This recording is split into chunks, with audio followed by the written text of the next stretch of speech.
Hello, ఇవాళ మనం health గురించి మాట్లాడుకుందాం. రాబోయే రోజుల్లో ఒక రెండు పెద్ద పాండమిక్స్ అయితే రాబోతున్నాయి. ఒకటి mental health issues and dental issues. Mental health issues గురించి కూడా ఒక చాలా పెద్ద థియరీ ఉంది, ఎందుకు how are things changing that అని. దాని గురించి మనం తర్వాత మాట్లాడుకుందాం. ఇవాళకైతే రాబోయే రోజుల్లో డెంటల్కి ప్రతి ఒక్క మనిషికి కూడా డెంటల్ ఇష్యూస్ వస్తాయి.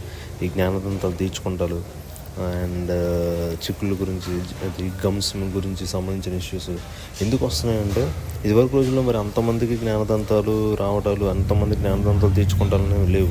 ఇవాళ రోజుల్లోనే ఎందుకు ఉన్నాయంటే, as we're eating only refined foods and we're not chewing any hard foods, our jaw size is dropping.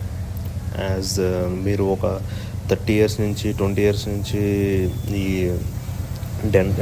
మనకి డెంటల్ చూస్తున్న డాక్టర్స్ మీరు కన్సల్ట్ చేస్తే వాళ్ళు చెప్తారు, అప్పుడున్న మనిషి యొక్క జా సైజు ఇప్పుడున్న మనిషి యొక్క జా సైజ్ అని తగ్గుతుంది, బట్ టీత్ అనేవి అలాగే ఉన్నాయి. సో అందుకే ఆ జా సైజుకి ఇప్పుడు వస్తున్న టీత్ ఇవ్వలేక మనకి డెంటల్ ఇష్యూస్ వస్తున్నాయి.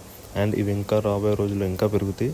So what I request is people to take hard foods also in between to keep that stability. And at the same time మీరు ఎప్పుడు బ్రష్ ఒక పరపర చేయాల్సిన అవసరం కనుక లేదు. And take some breaks and also make sure you brush your gums with your finger after brush. And also మీరు ఆ టీత్కున్న ఫ్లాక్ అంతా ఆపాచి అంతా పోవాలంటే మీరు ఒక దానికి కూడా బ్రష్ చేయాల్సిన అవసరం లేదు. You can use a small white thin napkin.